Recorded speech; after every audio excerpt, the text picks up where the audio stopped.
आज की कहानी है सोनपरी और आखिरी आंसू।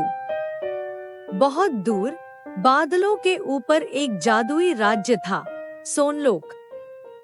वहां रहती थी सोनपरी, जिसकी हंसी से फूल खिल जाते थे और जिसकी आंखों से अगर एक भी आंसू गिर जाए तो उससे सोने का फूल उगाता था। सोनपरी हर दिन धरती पर जाकर बच्चों की मदद करती थी। किसी के खिलौने जोड़ देती, किसी की किताब ढूंढ देती, किसी की चोट ठीक कर देती।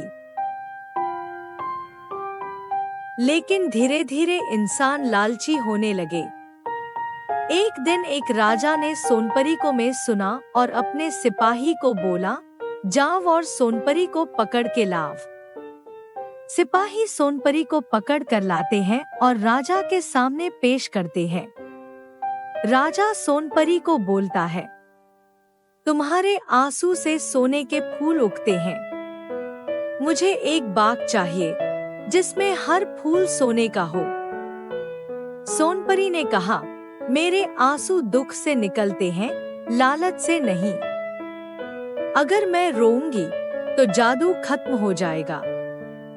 पर राजा ने उसकी बात नहीं मानी। उसने उसे एक कांच के महल में बंद कर लिया और कहा, जब तक तू नहीं रोएगी तब तक तुझे आजाद नहीं करूंगा।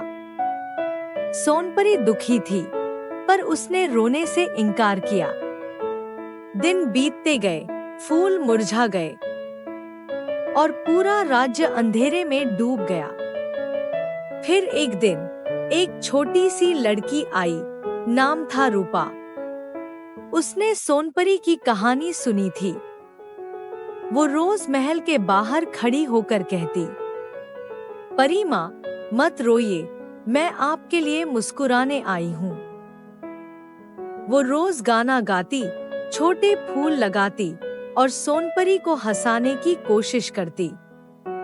धीरे धीरे सोनपरी का दिल पिघल गया और जब उसकी आंखों से खुशी का एक आंसू गिरा तो धरती पर सुनहरी रोशनी छा गई। पेड़, नदियां, हवा सब चमक उठे।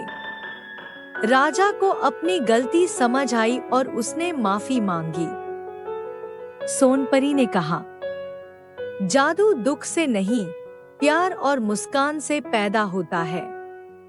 और वो रूपा को अपने साथ सोनलोक ले गई, जहां से दोनों रोज बच्चों के दिलों में खुशी के बीज बोने लगी। सीख, असली जादू रोने में नहीं, किसी को मुस्कुराने में।